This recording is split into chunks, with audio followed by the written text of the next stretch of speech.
Memastikan semua agenda yang membantu rakyat dilaksanakan.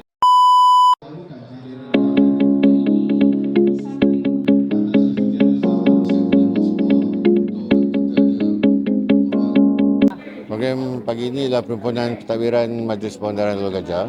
Jadi di platform ini kita menyampaikan apa-apa amanat dan juga arahan daripada kerajaan negeri ke peringkat majlis untuk memastikan semua anggota Majlis Pengandaran Alor Gajah melaksanakan tanggungjawab dan tindakan selaras dengan aspirasi dan harapan yang mana kita nak ke arah kesejahteraan rakyat dan lain-lain perkara yang perlu dilaksanakan pada tahun inilah, yang mana kerajaan negeri telah minta kita laksanakan, kita kena maklumkan kepada anggota kita.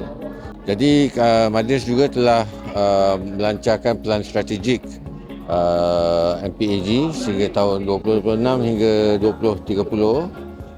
Dalam pelaksanaan pelan strategik ini, kita telah menggariskan 5 tahun perancangan yang mana pada tahun ini kita mulakan dengan memastikan semua agenda yang membantu rakyat dilaksanakan, serta kemudahan-kemudahan awam, infrastruktur yang di bawah tanggungjawab majlis dan penyelarasan antara jabatan-jabatan dalam daerah seperti JKR dan JPS dilaksanakan dengan baik.